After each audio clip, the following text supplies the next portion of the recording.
thank you so much for making time to be here today. I'm so happy to join you. Thanks for having me. Yeah, well, as you know, we start every podcast the same way with the same question, which is, who are you and what do you love about what you do? My name is Lindsey Pollak. I'm the author of 4 career and workplace advice books, and I'm a professional speaker. I started as a college campus speaker and have evolved to speak on college campuses and to companies and law firms and organizations. And what I love about what I do is I always love being a student. My parents are both educators, and kind of what I do is I read a lot and I write a lot, and I get to give oral reports is basically my speeches. So I found a way to kind of turn being a good student into a living. That's awesome. When did you know that, I have a lot of friends I think are really smart people, but not a lot of them are really excited to give the oral reports in front of large audiences. When did you know that you wanted to do that and that you would translate your skill set to doing that? I've reflected on this in the past because I didn't realize it at the time, but in 3rd grade, I wrote an essay on what I wanted to be when I grew up, and I wrote writer. And then in 6th grade, there was a storytelling contest, and I told the Shell Silverstein, The Giving Tree story, and I won. And I had not even thought out that outcome, but it just sort of sparked something in me that said, I like doing this. And then flash forward to graduate school, I won a Rotary Club scholarship, sponsored by local Rotary Clubs. Yep. And part of the scholarship was that you had to give speeches at Rotary Clubs. And I said, yeah, okay, fine.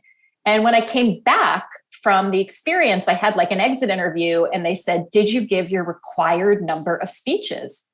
And I panicked and said, well, I don't know. How many was I supposed to give? And they said, well, the requirement was 4. And I said, well, I did 39. So I realized maybe there's something about this that I'm starting to enjoy. And that really is how the writing and speaking came together. That's awesome. I'm really curious. So my wife and I worked with an organization called Teach for America back in the day. And we've got a lot of folks that, are younger in the career trying to get advice from us now that we're much older. And I think about, I'm fascinated with what are people's journeys. So when you went to undergrad, when you went to grad school, what did you study and what did you think you're going to be doing with your life at any of those points? I had no idea I was going to be doing this. My college roommate did Teach for America. It's really interesting. And I talk about this a lot because I think it's a disservice. I was a good writer and I was really good at speaking, and everybody said you should be a lawyer. And it wasn't really about any interest in law. So of course I, thought about taking the LSAT. I really thought about that path. And I thought that was sort of an unfair assumption that anybody who likes to write and speak should immediately become a lawyer, because I think it derailed me for a few years. I was very fortunate to win that Rotary Scholarship, which took me off of the path of having to get a job right out of school. When I came back from Australia, I should say I started as an English major because my dad was a high school English teacher. And I hated all of the major English poets and the Shakespeare and all that. So I actually switched my sophomore year to American Studies, which was a much more integrated political science, history, English. And I loved that interdisciplinary angle. It was supposedly less prestigious than English, but I got really into that interdisciplinary major. I ended up getting a master's degree in women's studies because I wanted to continue that interdisciplinary element. And I think that kind of led to my career, which is when I started job hunting after grad school. I like to do a lot of different stuff. And I really struggled to sort of say, well, should I go into marketing or human resources or what have you? I didn't want to pick. And so luckily it was the .com era where everybody was just getting hired to do anything. And I ended up getting a job at a magazine called Working Woman, which had launched a website at the time. And I thought, oh, perfect. I can look at what other women did in their careers and kind of learn from that. And I had one of those ridiculous titles like Director of Special Projects, which sort of meant we pull you in wherever we want. Yeah. And I joke, Dustin, but I think I would still be there. I loved that job. I love the mission. I love the interdisciplinary nature of it. And it went bankrupt right before 9/11. And I was living in New York City. And that kind of threw me for a loop because I thought I had found it, right? I thought it was perfect. And I started freelance writing and still doing the Rotary Club speeches. And by luck, my aunt is a literary agent. And she said, you're a good writer. I could get you a lot of work ghostwriting books and, editing stuff.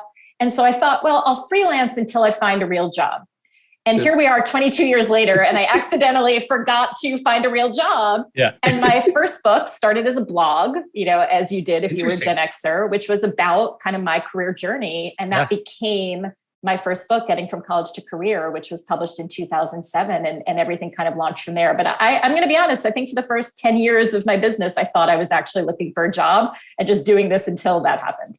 That's amazing. And that's actually inspiring. I know it seems kind of funny probably to hear someone tell you that this many years later, but I think when people really try to find, follow their heart and their skill set, and their passions and skill set, I feel like if you're working anywhere that does that, I feel like the sky's the limit for you. I'm curious from you, your first book you just hit on, Getting from College to Career, your essential guide to succeeding in the real world.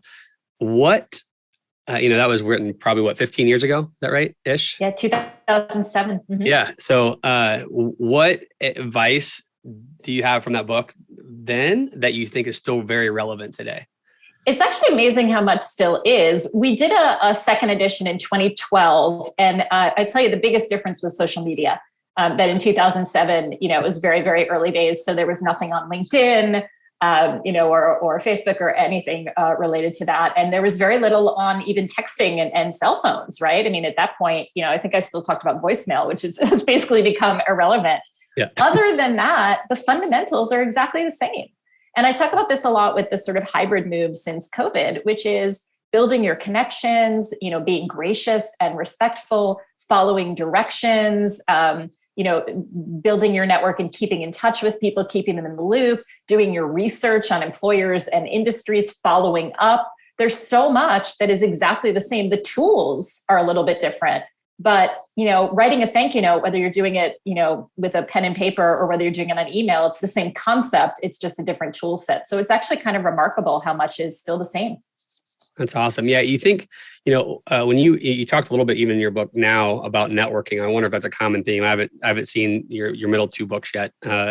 The networking, just the word when I talk to college kids, because I'm the same way as you, I'm like, just go make friends. It's like Buddy the Elf, like go find friends, make friends, follow up, care about people, don't try to use people. What do you think holds young people back from networking? Like, I feel like one, it seems very nebulous. So like, what do you think holds them back? And two, what are the keys to helping them break their paradigm of networking? Even way back at Working Women, that word was always taboo. People think the word networking is schmoozy or cheesy, or that you're being fake. So I actually give programs on networking now, and I've changed the title to The Power of Professional Relationships, because it's just about, like you said, making and keeping friends. Yep. So I think there are a couple of things that hold people back. Number one is the idea that it's fake, and that you're using people, and that you're taking and sort of not being authentic, which I think in real good networking couldn't be farther from the truth. So I think it's a fear of being inauthentic. But the second is, particularly for students who are first generation college students, for those who maybe have parents who weren't professionals, for those from underrepresented groups, there's a feeling that professional networking means you have to know important people, right? That you have to know the CEO of a company, that you have to know people who work for the Fortune 500 or for Google. And that's not true. And I have so many examples. I worked with a student, first gen college student, a Hispanic young man, and he didn't know anybody. He was very recent to this country, and he did his homework. He was at a college in New York City. And he said, I did my homework on this speaker who was coming to campus. And before he gave the talk, I walked up, I introduced myself. I told him I had done a lot of research. I told him how much I admired him. And the guy hands him his card and says, I really like your style. You should apply for an internship. Because he did his homework, because he had a little bit of guts, he went up and did that. He didn't know anybody important. That's networking, right? It's sort of being who you are and following your authentic interests. And it does take a little bit of confidence to walk up to somebody and introduce yourself, or ask somebody for a referral. But I couldn't agree more. If you know how to make a friend, you can network and do it in a really authentic way. Yeah. And you said something earlier, it said the key was you were given a list of things that would make you successful as you're navigating that world. Follow up is so critical. And so what's your advice when it comes to helping young people, whether it's like create the discipline of follow-up or understand the importance of follow-up? So I have a little trick for follow-up, which is in the moment when you are having a conversation with somebody, when you're at the career fair, when you are at the alumni networking event, whenever you're in that moment, ask the person to give you what I call an assignment. You're not going to call it that, but hey, is there a book you recommend? Is there a podcast that you like? Anything a company you recommend I look into. Trick them into giving you an assignment so that you have something to follow up about. I totally agree that saying, hey, Dustin, just writing to follow up is super awkward and uncomfortable and probably not going to get a good result. Right. But if I say, Dustin, you recommended that I listen to that podcast and I did, and thank you so much, it was so helpful, here's something I heard, now we're in dialogue. So I think it really starts in the moment with figuring out a way to give yourself a reason. Then you jot down that reason, you put it on your calendar, and you do it. And you follow up exactly as you said you did. So I think you do have to be a little strategic and forward thinking. But once you have that trick in your toolkit, you can basically use that forever. I still do that all the time. Yeah, that discipline, I think, is a game changer for no matter what you do, right? It's a habit. It's learning a habit that you can then use for the rest of your life. That's great. So your second book was Becoming the Boss: New Rules for the Next Generation of Leaders. What was the focus of that, and why were you inspired to make that your next topic? Well, first of all, I want to say that was not my actual second book. I wrote multiple proposals after getting from college to career was successful, and they all got rejected. I had this really brilliant idea for how to get your second job, which nobody cared. Nobody wanted that book. It got completely rejected. That's the dumbest idea ever. I just want to say that it was not like a straight shot from book 1 to book 2. Your sophomore effort is really hard. But I ended up essentially, and this kind of guided me from the second book and beyond, is I sort of realized that the magic of the first book was I was completely trying to write the book I wish I had. I was absolutely genuinely wanting to know everything that I would have wanted when I was graduating from college and kind of still did want to know.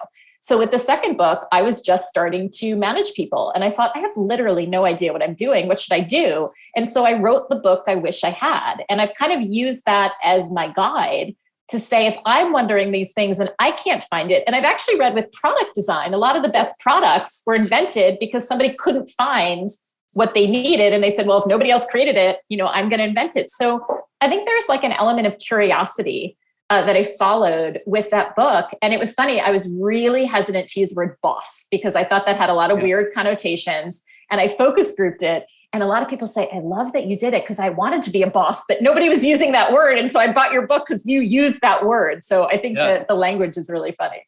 That's awesome. I'm glad you didn't shy away from it. So when you think about, the 2 or 3 takeaways that have been most impactful now that it's been several years and you've talked to probably thousands and thousands, maybe even more people about this topic, what have been the most impactful lessons that you've seen on your audiences or people who have read the book? So one of the moments writing Becoming the Boss that was really, it was funny, getting from college to work kind of wrote itself. It was very easy to think of the stages of resume, cover letter, there's a very natural progression. And that was a lot harder with Becoming the Boss. So I kind of broke it up into sections. And one was about communicating, right, as a new manager. And I think the magic happened, and I always interview people because that's how I, kind of get the ideas. And the magic happened when the best managers I talked to, when I asked them about communication, talked more about listening than about talking. And that to be a really good manager of people, you kind of want to listen more than you talk. And even if you don't do what your employees ask, or even if you make a decision that ultimately overrules them, if people feel listened to, they feel like they have a good relationship with you and they're more willing to follow. So a big idea of the book was that a lot of people now, more than ever before, manage somebody older than they are. And that a lot of that has to do with changes in technology. And there was a real discomfort, managing someone with more life and work experience. Yep. And the answer that the older employees said was, I just want someone who's going to listen to me. I don't want to feel ignored. So I think that was my absolute number one takeaway from that book, was the importance of listening as a manager, or really in any field. That's awesome. Well, I see. So to your point, you said it kind of leads into your next book, which was the remix, how to lead and succeed in the multi-generational workforce. Like that, I assume that kind of bled into each other maybe through the experience. And so same question, what were the big takeaways there that you think have really helped the leaders that you've been coaching or inspiring the last several years? I will take credit for being a better listener after writing Becoming the Boss. And, it's really funny how life works. After getting from college to career, I was super happy being a college campus speaker. I was just going to ride that book. I love college campuses. I was an RA and a tour guide in college.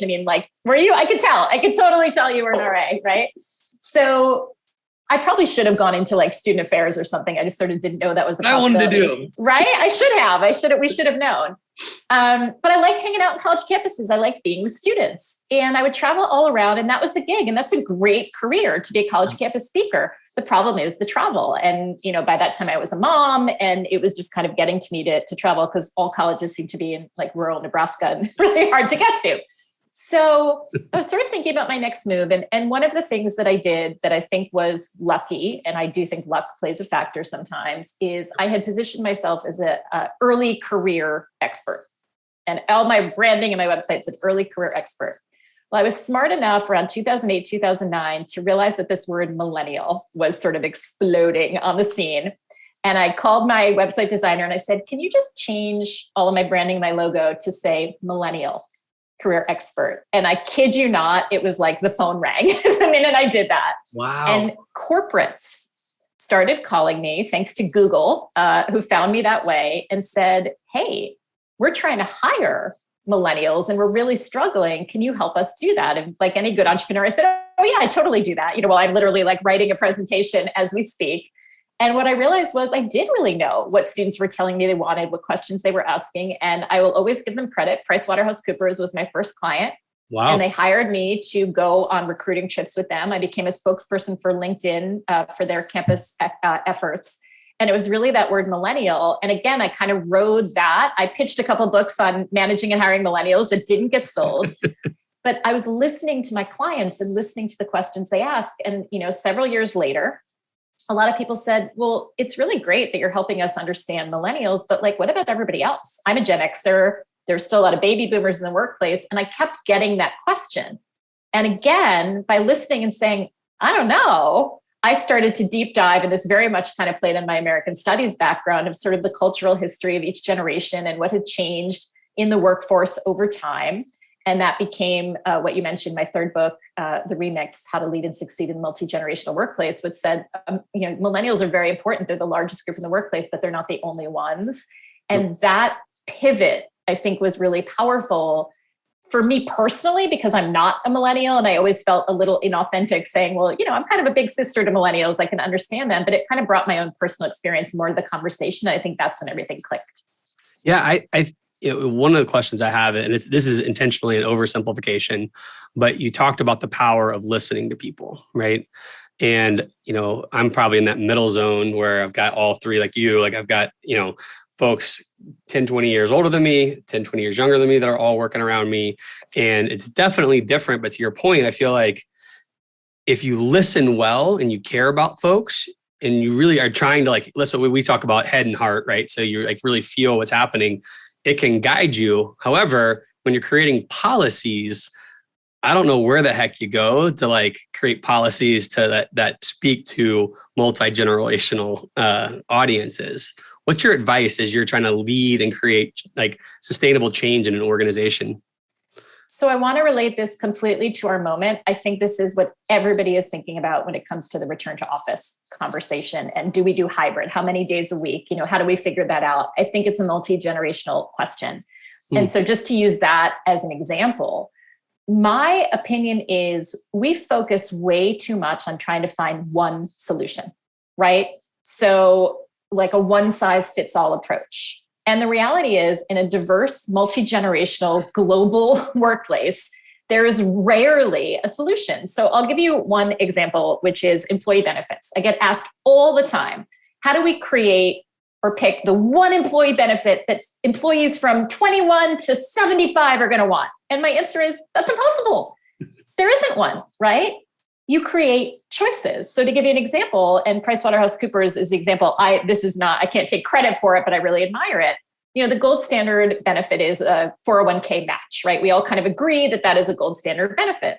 And when they actually listened to their employees and looked at the data, what they found is their Gen Z and younger millennial employees were not taking the match for their 401k. And my assumption is you sit there if you're not listening and say, well, that's because they're lazy, entitled narcissists. That's because these young people don't care about their financial future. You make assumptions, right? But instead, they listened. They asked the young employees, why are you not taking our match? And I'm sure you know the answer, as many of the listeners do. They said, we'd love to put money towards our retirement, but we're still paying off our student loans. Yep. And so PwC became one of the first companies that said, you now have a choice. what we care about, the strategy, the goal, to your point, is we care about your personal finances and your financial freedom and your financial comfort. We will give you a choice. We will either match your retirement contribution or we will match your student loan repayment. And by the way, it wasn't just 20-somethings who took it. Who else was it? The parents and grandparents of 20-somethings who wanted to help the next generation. So I think the answer to any conundrum, even return to office, is I don't think there's a single return to office policy that's perfect for everybody.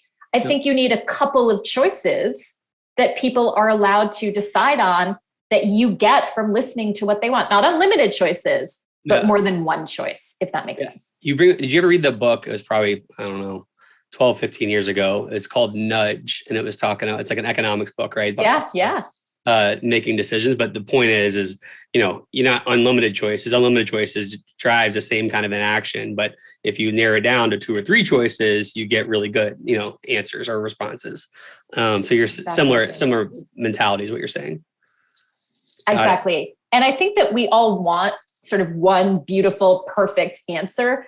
I was working with a nonprofit and they were trying to attract older donors and really kind of build up their younger donor base. And they were going to have a big gala, right? And they were going to do like a sit down black tie dinner. And a lot of the young people said, like, I don't really want to go to a sit down black tie dinner. So they created a cocktail party before the sit down dinner. And they said, look, a lot of older people came to the cocktail party. Some younger people stayed for the dinner, but you had a choice. It wasn't a limited choice, but it was choice.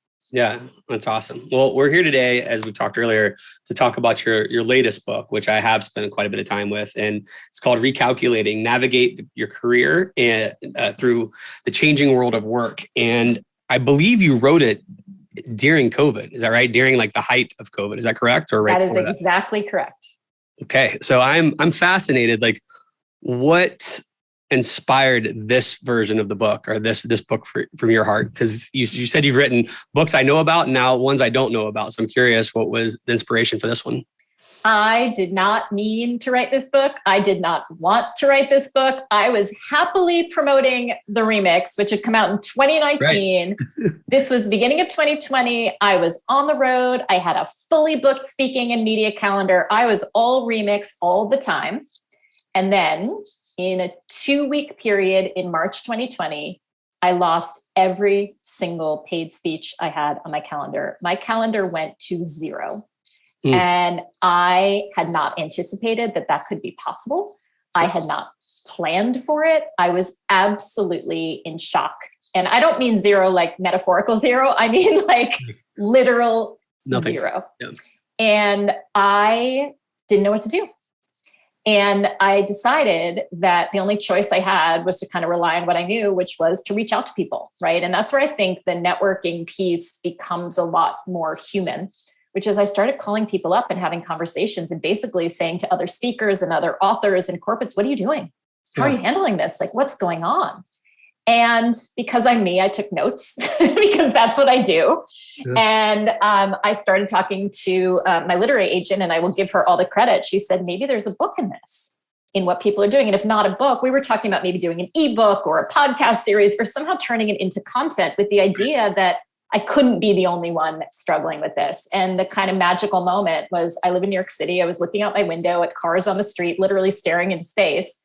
And I just had this flash of feeling like it's that moment where you're driving your car and you hit a traffic or make a wrong turn and your GPS says recalculating, you can't go the way you were going to go. And I thought, that's the book, is the idea that I was just driving along, doing my thing. I had no intention of doing anything other than what was the plan. And that just wasn't possible anymore. And that really resonated with people. And what's really funny is I started the book in, I think, May of 2020. And I wrote that entire book, Dustin, as a post-pandemic book. Wow. And about 6 months in, I said, this is no longer a post-pandemic book. The book came out in February 2021, and we were still very much in the middle of the pandemic. So I had to really pivot halfway through the writing and say, we're still going to be in this, and really give people a book. What I did was I kind of pivoted it to talk about the pandemic, but really more to say, we're always recalculating. There's always uncertainty. You never know what's coming around the corner. But that book drove me to figure out how to never put all my eggs in one basket again, and have a lot more diversified business, because with a fully in-person speaking business, if I had decided to stick with that, I wouldn't be talking to you today. I would be bankrupt because it just wasn't possible. I had to pivot. So that was Recalculating. I call it my accidental fourth book. Well, so I assume I'm, obviously our organization, we have a number of authors and we go through book launches and all that. So I assume you're probably open for business again in terms of going on your tours and speaking engagements for this book. Is that correct? It is, but I'll tell you, and here's where the networking piece comes in and why I think it's really important to point out, I am not an overnight success. I have been doing this since 2002. And the other thing I did when the pandemic hit, and I was sort of embarrassed to talk about it, but I've become much more vocal, is I called my best clients and I said, I've lost all of my business. Is there anything I can do for you? I basically asked for business. And a lot of them said, do you have any advice for us on working remotely, on managing people remotely? And I very quickly put together a webinar and we were able, of course, to do Zoom. But I went to people and because I had those relationships, they said, we trust you to build something new.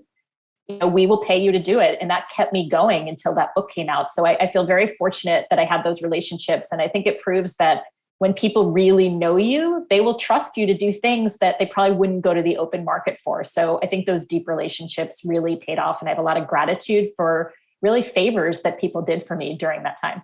That's awesome. So as you've been talking to folks, this book's been out, for about a year now. Yeah. Right. So same question I've asked for the other ones. What have been the biggest takeaways that you've noticed or the most common takeaways from the different audiences you've worked with?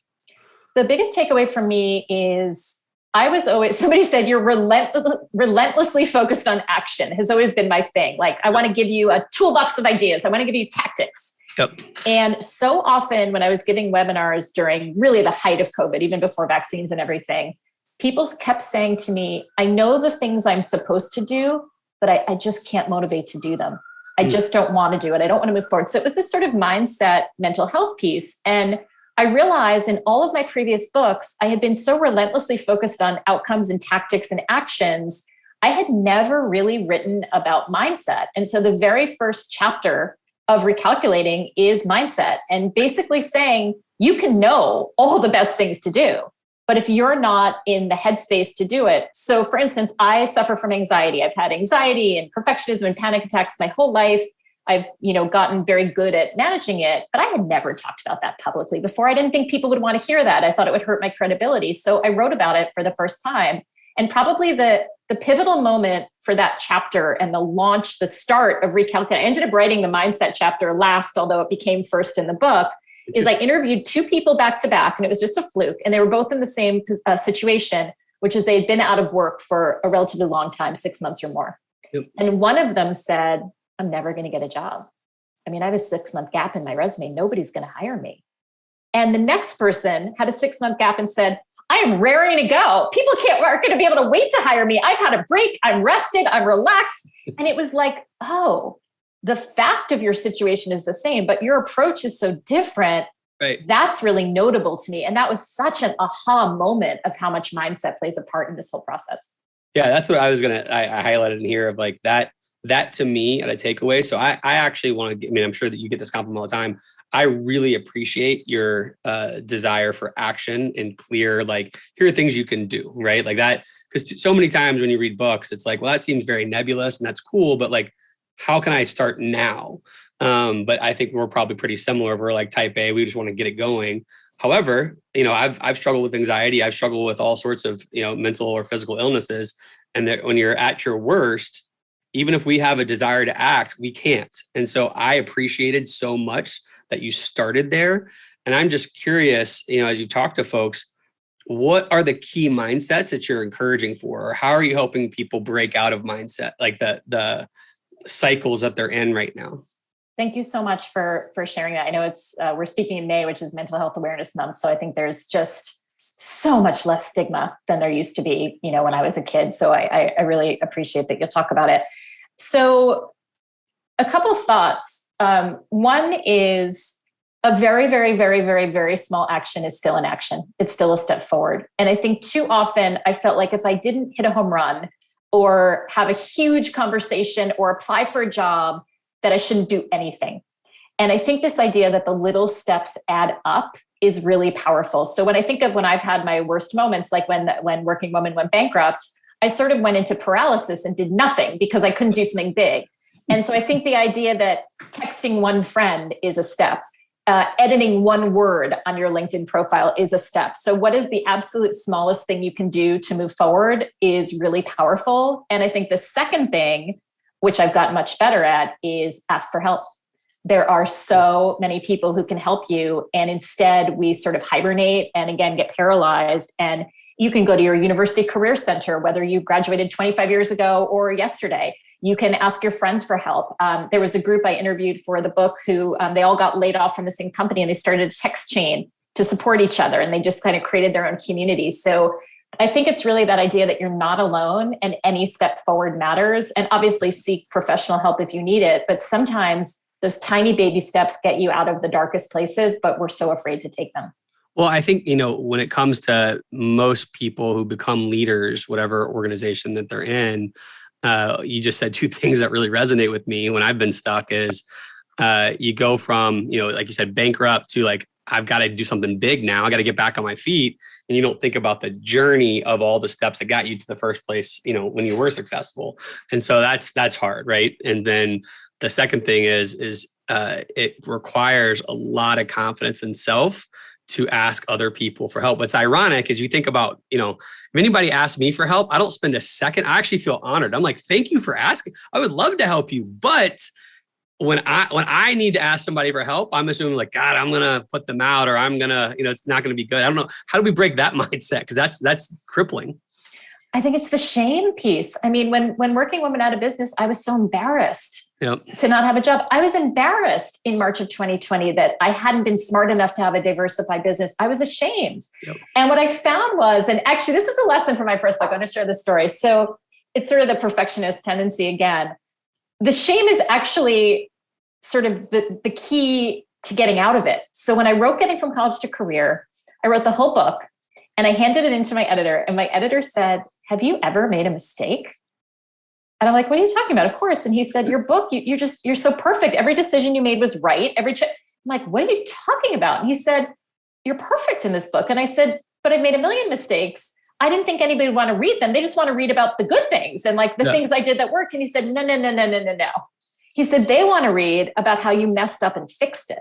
They want to read about the mistakes you made so they can avoid them. So I wrote a section in about how when I came home from graduate school and I didn't know what I wanted to do, I was living in my parents' home. I was very fortunate that they supported me. And I was lying under the covers eating frozen yogurt with rainbow sprinkles, which is true. And I didn't know what to do and I didn't want to leave the room. And it was sort of this bad period. I cannot tell you, I write this whole book, as you said, relentlessly action-oriented. And like 9 times out of 10 people say, I read your book. I love the part about being under the covers with rainbow sprinkles because I so related to that. And that made me realize you're a real person and I could do the other things. I always thought as an expert, as a speaker, all you wanted to hear was that I knew what I was doing. Yep. And every time, I've really tried to do this on LinkedIn, every time I say I messed up, I wore uncomfortable shoes and I had 9 blisters and I made a mistake and said something stupid in my speech. The more I did that, the more people liked it and trusted me. And so when I reached out, when I wrote the book, I had finally learned that lesson in my mid 40s now, where I reached out to people and said, guys, I have no business. I don't know what to do. And they're like, I'm so glad you said that because I don't either. Let's do something together. So the key out of the shame and the embarrassment and the failure is to tell people about it. And it's like this weird elixir that it helps you more to be imperfect than to be perfect. Does that resonate with you? It's like been the surprise of my life. Absolutely. That I wasn't supposed to be perfect. But to your point though, like I feel like if I think about me and my brother, like I was always the type A, like overachiever. And so there's some good things that come with that, but there's a lot of crippling things that have come with that. As you get older, you start realizing it. And so, yeah, that resonates very, very close to home for me. Another thing that you talked about, and I'll ask this broadly so you can decide where you want to go with it, but I appreciated you kind of diving into the emotions at each stage of your career, or that can be there. So will you just tell our audience a little bit about that? About the emotions? So, oh God, there's so many emotions. Right. But I just was thinking like how you can have, I'll say how it landed with me. Right. Okay. So, I think about at different points, I've had started off as a teacher in inner city St. Louis, and now I get this really cool opportunity 20 some odd years later to do this here.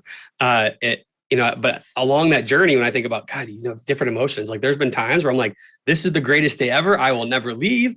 And then pretty quickly, I'm like, I've got to go. I am burned out, and everything in between. And I was just thinking, like, it just feels to have someone talk and like make it okay that I've got these ups and downs, and I can like stop and sit and think of like, where am I at right now? And what does that mean for my next steps?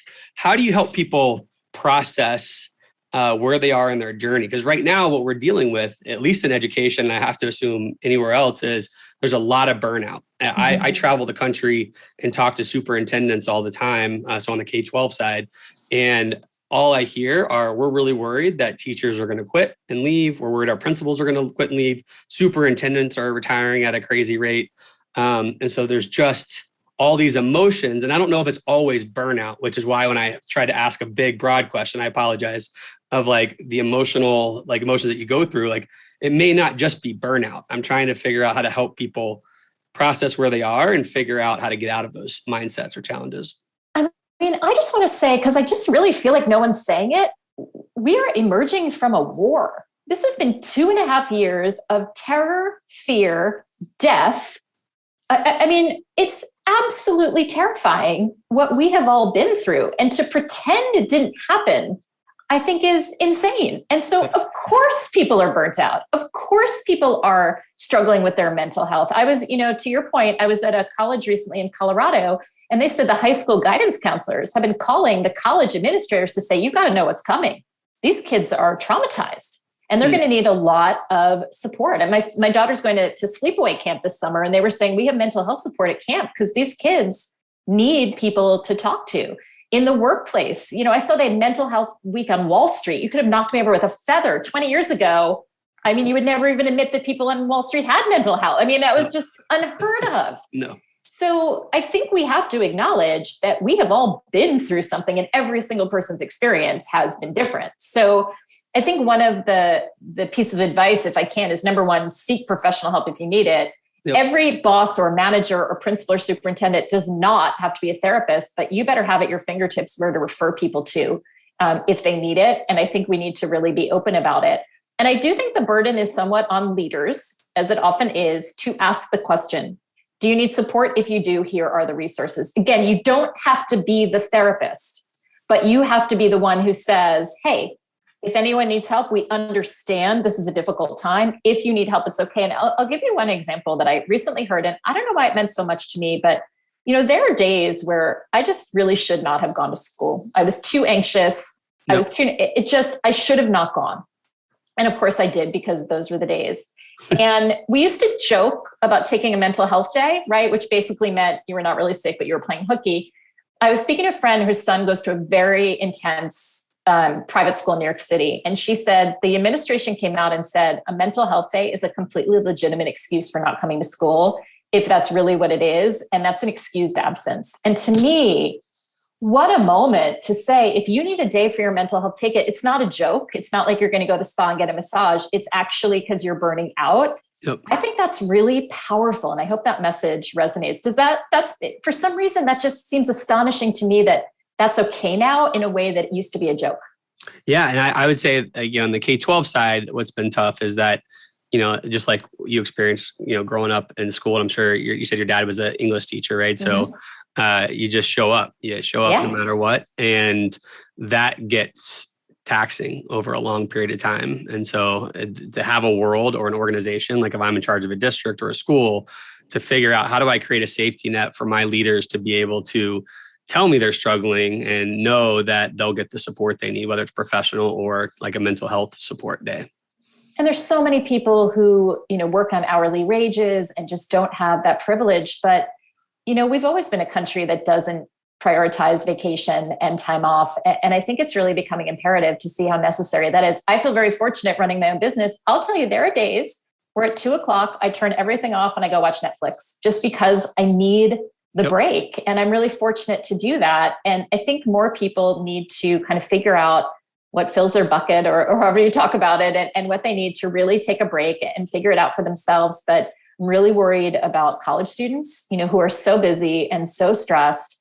And I'm worried about all of us. We've been very isolated. And I think working too hard, it's not just about productivity. You're not going to be productive if you're burned out. So I think this is a national issue. And I hope things like paid time off for mental health become a lot more common. So I heard you say, and this may be related, but I heard you say in an interview that I listened to getting ready for this, that you had given up Instagram and Facebook. Is that correct? Okay, get ready because I'm a bit of an evangelist for this. That is correct. Wow.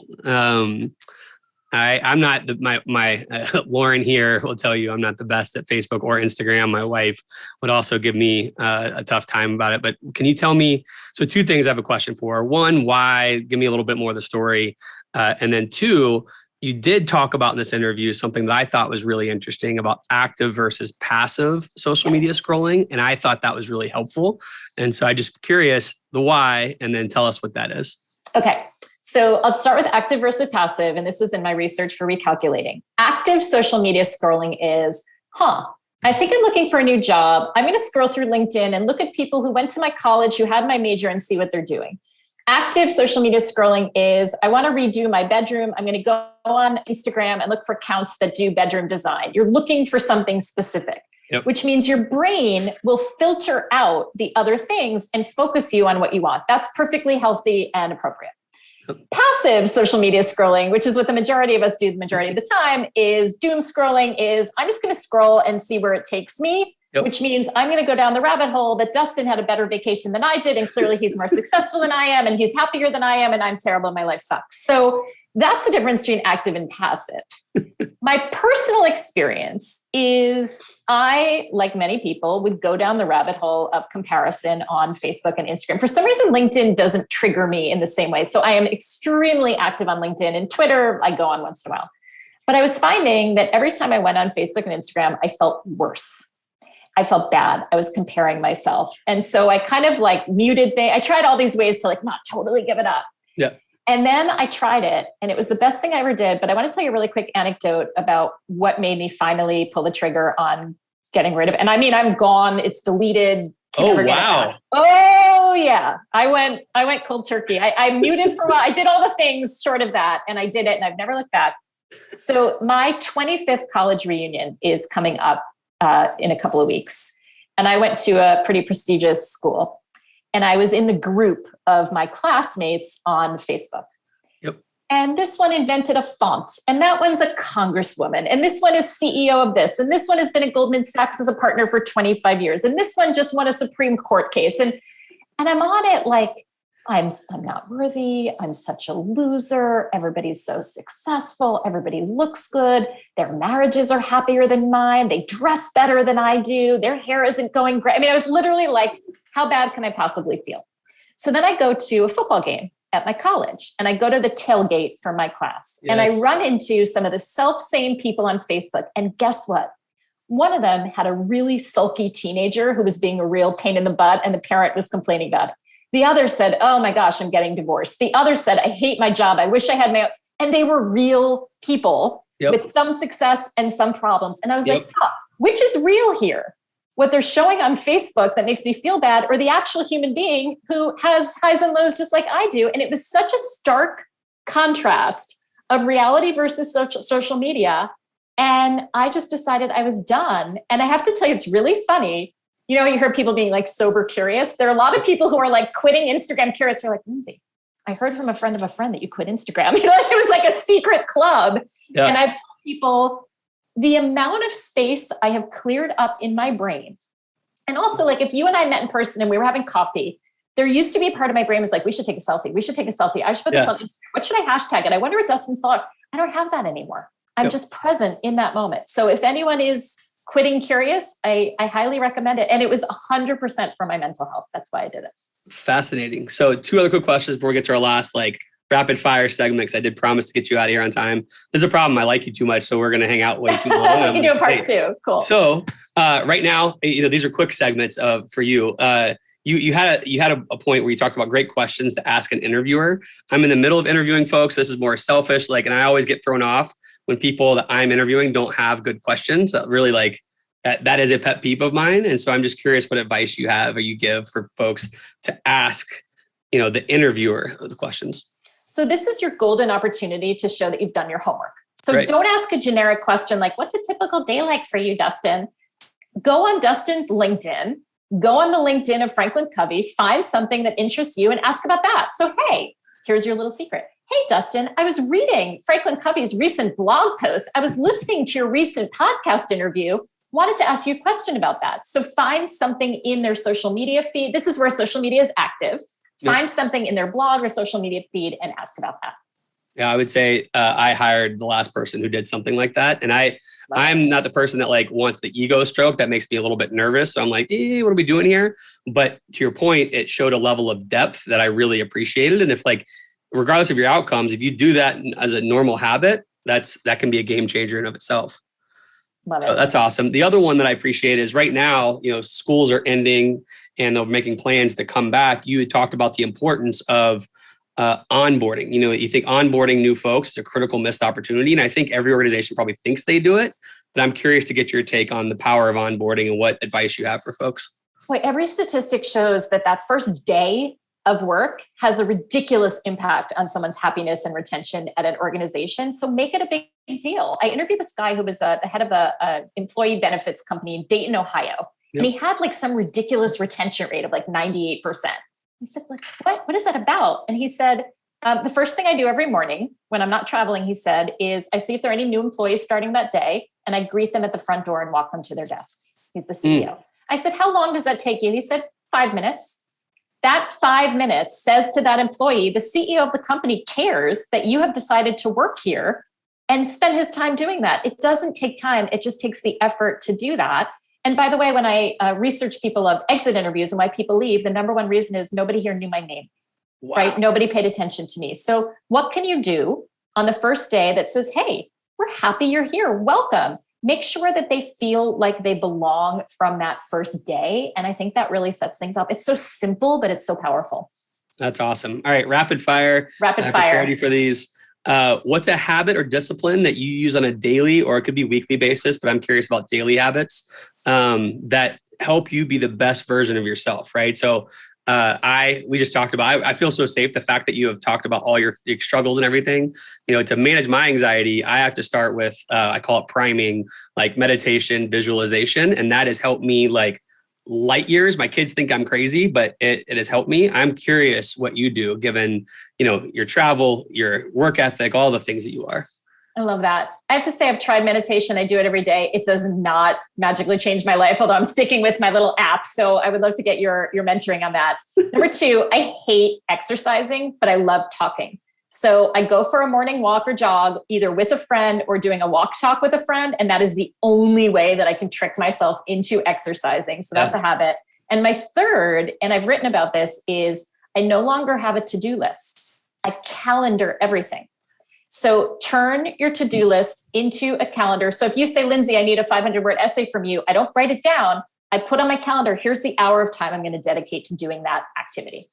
Yeah, I remember you'd written that. My wife had gone to some training recently. She's a chief of staff of her school district. And that has been, I think, a life changer for her as well. Game changer. Yep. All right. What book or books have really influenced either your life or that you've read recently that you think people need to check out? The Artist's Way by Julia Cameron is a classic book of creativity. And it was not until I read that book, I kid you not, I already had a published book. I still didn't call myself a writer until I read that book that said the only thing you have to do to be called a writer is to write. And it was so powerful for me that I could name myself that. So Julia Cameron, The Artist's Way. The second is The 4-Hour Workweek by Tim Ferriss, which led me to having a virtual assistant. He was very early on that trend, and that changed my business, that I no longer had to do anything, but really thinking about the processes of my business and that I didn't have to do everything myself. So The Artist's Way and The 4-Hour Workweek. That's awesome. So when you live in New York City, right? Yeah. That's where my wife lives. If she hears that, she'll be like, let's move today. Come on over. Yeah, we'll take it. We need people. Yeah, exactly. So when you're walking around, if you're not talking to somebody, which I assume you probably are a lot, given how you work out, what's on your playlist? What's on my playlist? Okay, so here's how New Yorkie I am. It's all Broadway show tunes all the time, my friend. I was interviewing in New York. Sometimes you have to get interviewed by a co-op board before you can move into a building. And when I was in my 20s, they were like, what kind of music do you listen to? They were all older, and I think they were worried I was going to be loud. And I was like, show tunes? And they were like, yeah, she's in. Were you, when you were in high school or college, did you do singing or performance at all? So here's my little secret, the highlight of my life. My sophomore year, I was Guinevere in Camelot. Never got better than that. But I'll tell you, I wasn't that good. I was good enough for my mediocre suburban high school play, but I got to college and I auditioned for a bunch of shows and I didn't get anything. And the truth is, I love to be on stage. I love to perform. I'm really just not a good singer, like legitimate fact, I'm not.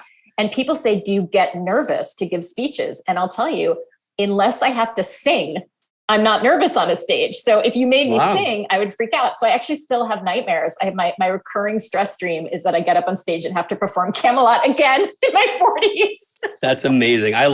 Nothing love more than talking to my wife in the mornings and saying, did you have one of those, like, I failed a class, high school, like whatever our insecurities were from high school. Yeah, mine is that I get on stage and I don't know my lines. Yeah, it is crazy that those still come up. That's a whole nother podcast that we should probably go into. Never goes away. Last question. You're surrounded, not on social media, but surrounded by a lot of great thought leaders and just wonderful people across the world.